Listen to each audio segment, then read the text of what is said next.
111వ కీర్తన 1-3 యథార్థవంతుల సభలోను సమాజంలోను పూర్ణ హృదయముతో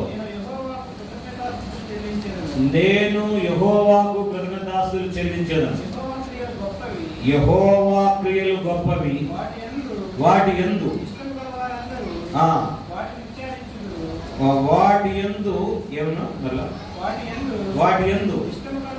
ఇష్టముగా వారందరూ వాటిని విచారించుదురు. ఆయన కార్యము మహిమా ప్రభావం గలది, ఆయన నీతి నిత్యము నిలకడగా ఉండును. హల్లెలూయా.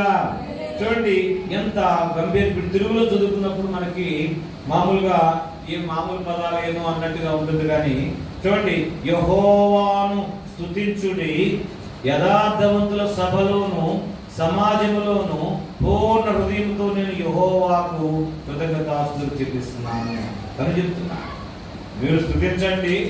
నా వరకైతే ఎవరు యెహోషువ చెప్పినట్టుగా నేను నా ఇంటి వారును, మీరు ఏ దేవతలు పూజిస్తారు, ఎవరిని ఆరాధిస్తారు నాకైతే తెలియదు, కానీ నేను నా ఇంటి వారును యెహోవానే ఆశ్రయిస్తాను. ఇక్కడ భక్తుడు కూడా అంటూ ఉన్నాడు, ఒకవేళ చూడండి, యెహోవాను స్తుతించుడి, యథార్థవంతుల సభలోను సమాజంలోను పూర్ణ హృదయంతో నేను యెహోవాకు కృతజ్ఞతాస్తుతులు చెల్లించెదను.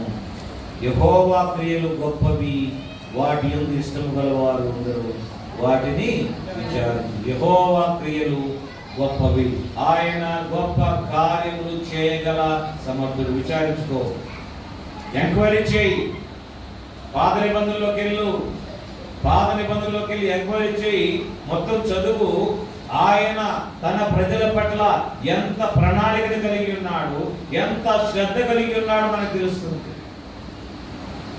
వారు శత్రువుకి అప్పగించబడటం అనేది దేవుని యొక్క ఉద్దేశం కాదు, కానీ దేవుడు తిరిగి వారిని దేవుని యందు స్థాపించడమే దేవుని యొక్క ఉద్దేశంగా శిక్షణ వారికి అనుమతిస్తూ ఉన్నాడు.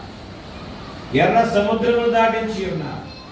10 తెగుళ్ళ ద్వారా ఫరో లాంటి గొప్ప చక్రవర్తిని మనసు వికటం చేసేసి మనసులో ఏమాత్రం కూడా ధైర్యం లేనటువంటి వాడిగా చేసేసి మరి అక్కడి నుంచి తన జనమును పంపించి ఉన్నాడు. ఎరుకో గోడలు బద్దలు కొట్టి ఉన్నాడు. ఇవన్నీ మనం చెప్పుకుంటూ ఉంటాం, కానీ సందర్భాన్ని బట్టి విచారించాలి. మారా నీటిని మొదలుగా మార్చినటువంటి వాడు. ఇదేదో మనకి 2 చుట్టాలు వస్తే మన ఇంట్లో గడబడిగా ఉంటుంది. ఏం వండాలా, ఏం చేయాలా, ఏం చేయాలి. అంత పెద్ద సమూహానికి 40 సంవత్సరాలు చాలా దినాలు ఏం చేశాడండి? మన్నా ద్వారా పోషించినటువంటి వాడు. విచారించండి, వెళ్ళి ఎంక్వైరీ చేయండి. ఒకసారి వెనక్కి వెళ్ళి నేనేం చేశానా అని ఒకసారి చూసుకోండి, మీకు అర్థమవుతుంది. అందుకే నేను ఆయన నమ్ముతున్నాను. అందుకే ఏమంటాడండి? ఆయన క్రియలు గొప్పవి, వాటి యందు నాకైతే ఇష్టం ఉంది.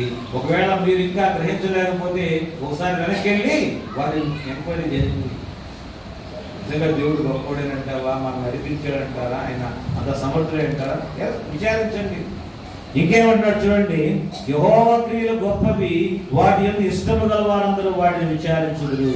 ఆయన కార్యములు మహిమా ప్రభావములు గలది, ఆయన నీతి నిత్యము నిలకడగా ఉండును.